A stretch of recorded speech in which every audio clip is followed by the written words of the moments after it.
day, ladies and gentlemen, from Pumpkin Town Primitives. Today I just wanted to show a little bit more about my writing station and show you a little bit of the accoutrements and things that I use to write an 18th century letter.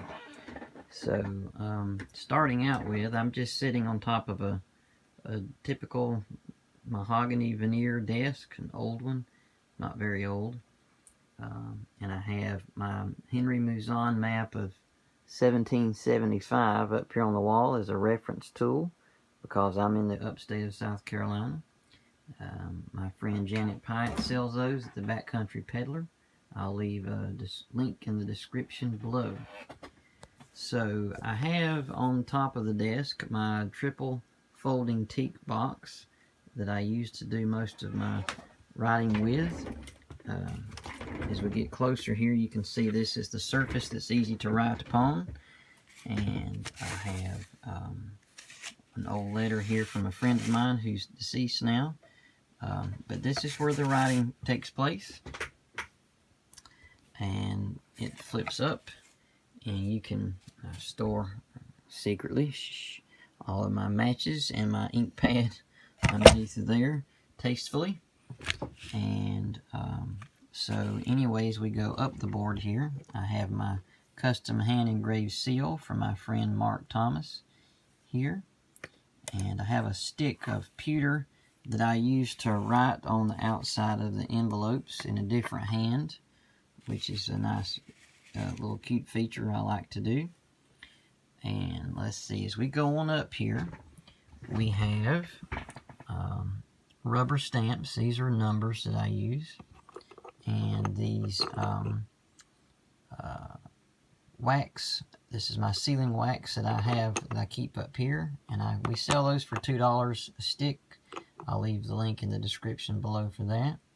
Now as we peruse on deeper back, I have another compartment in the box here that I put a letter opener in that is perfect for opening your letters and not breaking the seal.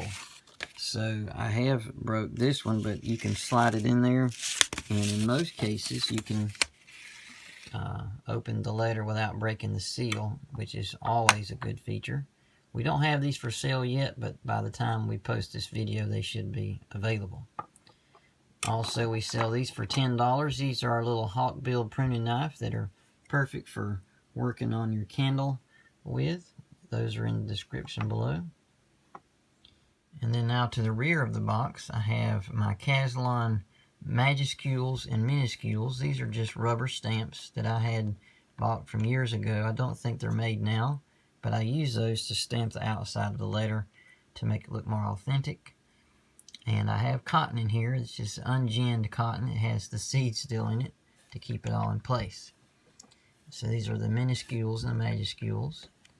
And then up here, I have my custom, I just carved this out of a stick of, or out of a piece of rubber. That's my bishop mark. So that's what I use for the dates, for the bishop mark. I just keep that there.